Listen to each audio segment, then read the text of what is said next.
जी हाँ नाज़रीन, drama serial उसमें वफ़ा की नेक्स्ट आने वाली एपिसोड में आप देखेंगे उसामा की तबीयत तो पहले ही ख़राब होती है, लेकिन अपनी माँ की ये बात सुनकर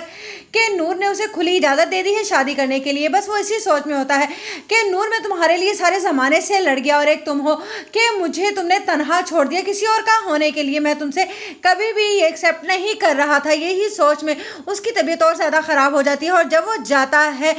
इरम के घर, ये सोच कर के अब वो शादी के लिए हामी भर देगा, जब नूर को उसकी फ़िक्र ही नहीं है तो वहां जाकर उसका बुखार और ज्यादा तेज हो जाता है और जिसकी वजह से मौके से फायदा उठाती है इरम। और जैसे ही नूर का फोन आता है तो फोन अटेंड करके नूर को यह जाहिर करवाती है कि अब उसामा को उसकी कोई परवाह नहीं रही है, क्योंकि उसामा तो उसके बगैर शायद रह ही नहीं सकता और इरम की मोहब्बत में वो इतना दीवाना हो चुका है कि अब उसे किसी चीज की होश नहीं रही। जब नूर को यह पता चलता है कि उसामा इरम के घर पर है और उसामा का फोन इरम के पास है, यानी कि उसने उससे निकाह भी कर लिया होगा, तभी तो वो इतने क्लोज हैं एक दूसरे के, इसी वजह से वो फोन बंद कर देती है। उधर आप देखेंगे कि उसामा जब नूर से मिलने के लिए आएगा तो उसका बाप उसे मिलने ही नहीं देता, ये कह करके मेरी बेटी तुमसे मिलना नहीं चाहती। हालांकि नूर ने बहुत खास बात करनी होती है उसामा से। उधर आप देखेंगे कि जब उसामा की माँ ज़ारा से कहती है कि मुझे बहुत ही ज़्यादा दुख हो रहा है नूर के लिए, वो बिल्कुल तनहा रह गई है, जिस पर ज़ारा कहती है तो क्या किया जा सकता है,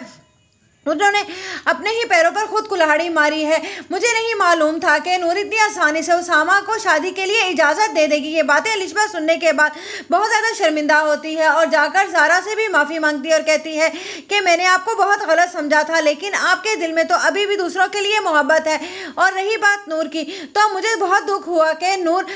ने उसामा को शादी के लिए इजाज़त दे दी, वो भी इरम जैसी लड़की के लिए। जिस पर कहती है ज़ारा क्या मतलब है तुम्हारा, वो कहती है मतलब मैं आपको बहुत जल्द बताऊंगी, लेकिन अभी जो काम मुझे करना है वो बहुत ज्यादा जरूरी है। ये कहकर वहां से ज़ारा चली जाती है। उधर आप देखेंगे कि इरम को तो सिर्फ यही लगता है कि उसामा ने उसके भाई की जान ली है नूर को हासिल करने के लिए, इसीलिए वो उससे बदला लेने के लिए सब कुछ कर रही है। लेकिन अचानक से ही उसके हाथों से कुछ सबूत गिरेंगे, जिस पर